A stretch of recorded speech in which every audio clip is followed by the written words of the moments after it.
Corona और बीते 2 महीने से जारी किसान आंदोलन के बीच केंद्र सरकार ने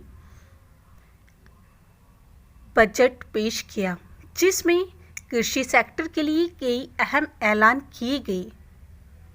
वित्त मंत्री निर्मला सीतारमण ने कृषि सेक्टर के लिए एग्रीकल्चर क्रेडिट टारगेट और अधिक बढ़ाए जाने की जानकारी दी।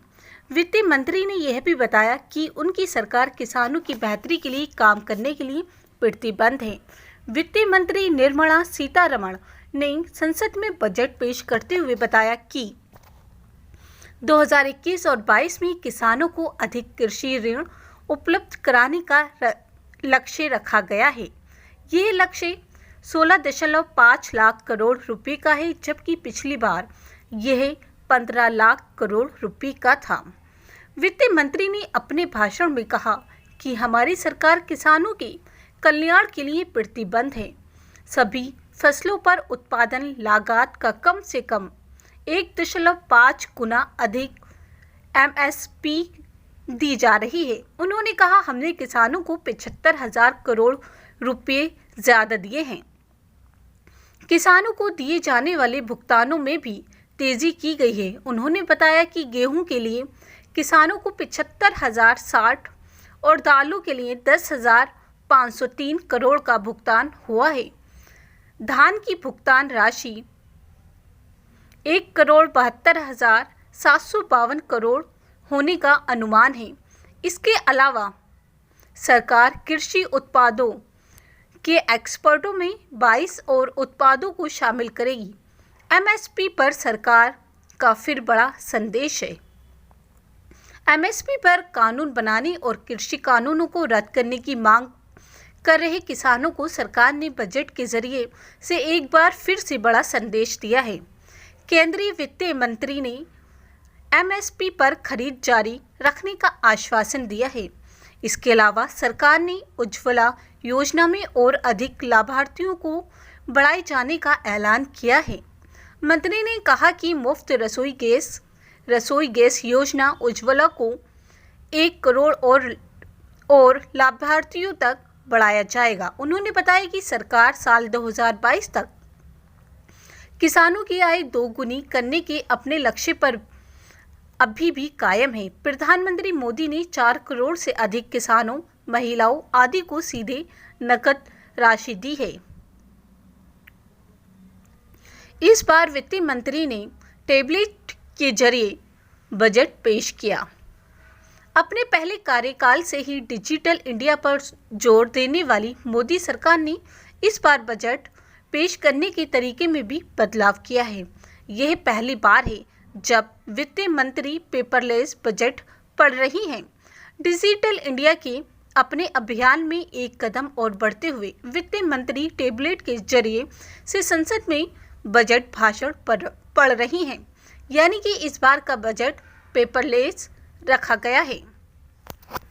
सोमवार सुबह 11 बजे बजट पेश करने से पहले वित्त मंत्री निर्मला सीतारमण ने लाल रंग के कपड़ों में ढके टैबलेट के साथ तस्वीर खिंचवाते हुए भी नजर आई थी।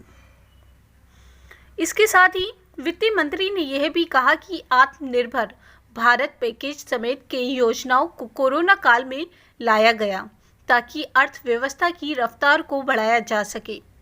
आत्मनिर्भर भारत पैकेज में कुल 27.1 लाख करोड़ रुपए की मदद जारी की गई। ये सब कुछ 5 मिनी बजट की समान थी। वायु प्रदूषण से निपटने के लिए 2000 करोड़ का पैकेज, कोविड वैक्सीन के लिए इस साल 35,000 करोड़ का आवंटन, स्वास्थ्य के लिए 2.23 करोड़ से ऊपर का आवंटन। वित्त मंत्री ने आत्मनिर्भर स्वस्थ भारत योजना का ऐलान किया। इसके साथ ही स्वच्छ भारत मिशन भी आगे बढ़ेगा। इसके तहत शहरों में अमृत योजना को आगे बढ़ाया जाएगा। इसके लिए 2,87,000 रुपये जारी किए गए। पूंजीगत खर्च में 5.54 लाख करोड़ रुपए का प्रस्ताव और स्वास्थ्य बजट 94,000 करोड़ रुपए से बढ़कर 2.38 लाख करोड़ रुपये हुआ। 1100 किलोमीटर का राजमार्ग केरल में बनेगा। 675 किलोमीटर का राजमार्ग पश्चिम बंगाल में बनेगा। 19,000 करोड़ रुपए की हाईवे योजना असम में जारी होगी। तमिलनाडु में national highway project 1.03 lakh crore लागत से बनेगा।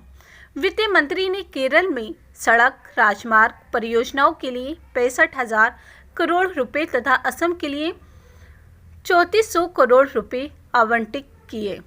वित्त मंत्री ने विधानसभा चुनाव वाले राज्य पश्चिम बंगाल के लिए 25,000 करोड़ रुपए की सड़क परियोजनाओं की घोषणा की।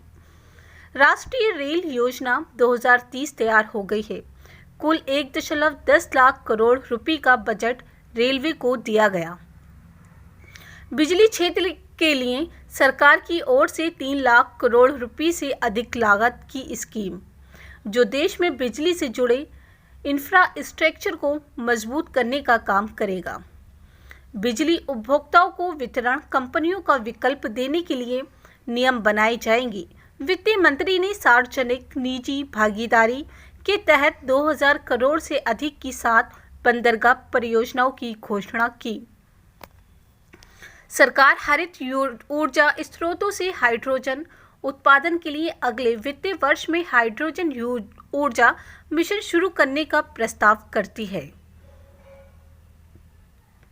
बिजली उपभोक्ताओं को एक से अधिक वितरण कंपनियों में से किसी को चुनने का विकल्प देने के लिए रूपरेखा तैयार की जाएगी। पिछले 6 साल में बिजली क्षेत्र में कई सुधार किए गए। वित्त मंत्री ने शहरी क्षेत्रों में सार्वजनिक परिवहन व्यवस्था को बेहतर बनाने के लिए 18,000 करोड़ रुपए की योजना की घोषणा की।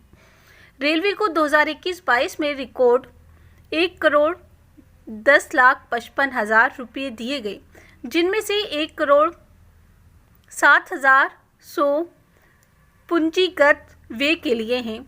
वित्त मंत्री ने कहा कि ब्रॉड गेज रेलवे लाइन के 100% विद्युतीकरण का कार्य दिसंबर 2023 तक पूरा किया जाएगा। पूंजीगत व्यय को पूरा करने के लिए सरकार राज्यों और स्वायत्त निकायों को 2 लाख करोड़ रुपए मुहैया कराएगी। कृषि अवसंरचना कोष को बढ़ाकर 40,000 करोड़ रुपए, सूक्ष्म सिंचाई परियोजना कोष को दोगुना कर 10,000 करोड़ रुपए किए गए। सामाजिक सुरक्षा के दायरे में ठेका कर्मचारियों को भी शामिल किया जाएगा। लेह में केंद्रीय विश्वविद्यालय की स्थापना की जाएगी। एक देश एक राशन कार्ड योजना। सरकार ने अनुबंध से जुड़े विवादों के तेजी से समाधान के लिए सुलह व्यवस्था बनाने का प्रस्ताव किया। ठेका श्रमिकों, भवन और निर्माण श्रमिकों के बारे में जानकारी जमा करने के लिए सरकार ने पोर्टल का प्रस्ताव रखा। राष्ट्रीय शिक्षा नीति के तहत गैर सरकारी संगठनों एनजीओ की भागीदारी के साथ 100 नए सैनिक स्कूल स्थापित किए जाएंगे।